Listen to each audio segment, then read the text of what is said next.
Academia School Simulator is a management tycoon game developed by Squeaky Wheel, a game development company based in the Philippines. In this game, you get to build and design your very own school. It was fully released on January 28, 2021.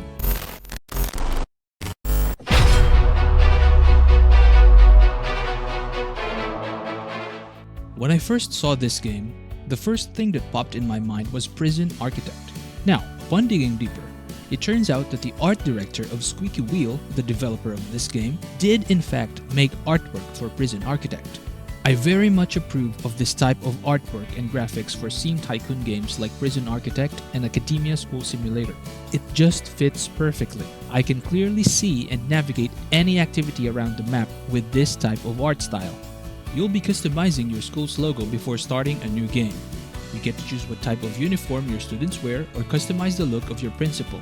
There's also a difficulty slider and some settings you can tweak to make your game more interesting. You will then enter your school area. You will have to place rooms or facilities for your school. You'll be building a wide range of facilities for a school, and you'll do this by first assigning a zone, for example, as a library or a clinic. You'll then have to place walls if it's indoors, and objects to fill the zone. There's also options for aesthetics, which doesn't affect gameplay but is nice for designing a good-looking school. When I first started, I tried to create every available building. That I got short on funds quickly and I wasn't able to hire enough teachers for all the subjects. My school did not have any toilets in the beginning and a cafeteria, so the students got hungry and their stats were dropping without a way to refill them. This is what would happen if you don't pay attention on facilities and what to prioritize on building. I had no idea there was a to-do list where you were awarded with cash. I was having a very difficult time in the beginning since I did not have cash. But when I did see the to-do list that both rewards you and guides you on what to build, I realized that the game was easy to grasp. A school year is equal to 9 days of game time. This is the only time where you'll earn more because of new students that will enroll in your school each year. You'll have to pay attention to your daily maintenance cost and make sure it does not go on the negative because it won't increase unless you get more students enrolled, which will only start on the following year. Even when you have grasped what's needed to run a good school, each school year adds new students to your total, so you'll need to adjust your facilities to accommodate all of them. In my experience though, there was a population cap of 700. Because my school did not have a very large cafeteria, I decided to adjust the time schedule when a group of students may come out for lunch, so all the levels won't go out at once. The game has a scheduling system where you can set, for example, what time a math subject starts for freshmen or what time seniors go out for lunch, so your facilities won't get overloaded. You can rename the students or teachers to make it more personal. This is not required, but I love that they have this feature. Sometimes giving a game a personal touch makes role-playing more fun. Students and staff have needs which will need to be fulfilled through facilities you build for your school. If these needs aren't properly fulfilled, then there's a chance that the student will not be able to study well, hence might fail a subject. Every end of the year, students will be tested if they either pass or fail a subject. If they have low stats on a specific subject, then chances are they will fail that subject. The more students who pass or get good grades, then the better your school's prestige becomes. You can also view how well a student is doing in their academic subjects. They can pass or fail depending on their performance. These student stats need to be watched out by the player because it is up to the player to provide a good environment for the students so they get to have good stats and attitude. Take the health and discipline conditions for example. A student's health will decrease if a school is dirty. They will then become sick if health becomes too low. There may also be delinquents in the school, and when they do bad stuff, their discipline status bar will also decrease unless the player puts that student in detention or counseling. A lot of different factors affect how a student gets motivated to learn. If a student is sick, then they won't be able to join class, hence lose points in their subjects. If they're hungry or influenced towards delinquency, then chances are they will be less motivated to study. Some students confess their love for someone. When that someone accepts them, then that can give a positive bonus to motivation. One can also be rejected and that someone's motivation will decrease.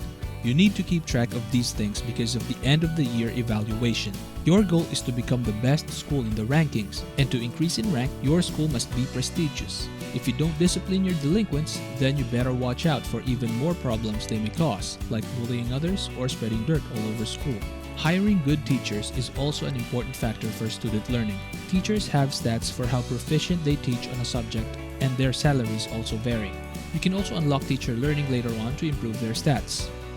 When it comes to how many students you should place in a classroom, you should mind how many you'll put in one. There's a higher teaching bonus the less students you place in a classroom. The more students you place in a room, the harder it is for them to be taught.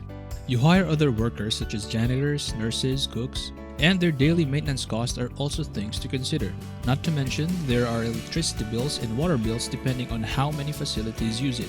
However, water and electricity can easily be remedied by solar panels and water pumps later on. Even when I have successfully built a good enough school, I still had to watch how the students were doing. The reports menu is a nice tool to see what needs improvement. It's clean and easy to understand. Take for example the cleanliness of the school. If I check the sanitation reports section, I will be able to see how much dirt, pee, feces, litter, trash bags, cigarette butt, or spilled food are scattered around my school. I can then go to the map and check where these dirt are and set janitor priority in these spots, so my available janitors will clean the spots I prioritize. Or I can hire a new janitor if these numbers are not going down. You can also set staff routes for either your janitors or maintenance workers, so you can be sure that someone is checking if something needs fixing or cleaning. You can help by manually looking for dirt or broken object. But as your school and population gets bigger, creating a worker route is a nice feature to have. You can also create links. You want your freshmen only to hang out on a specific common area? You can link their classroom in that area so the students of that room will only hang out in the linked common area.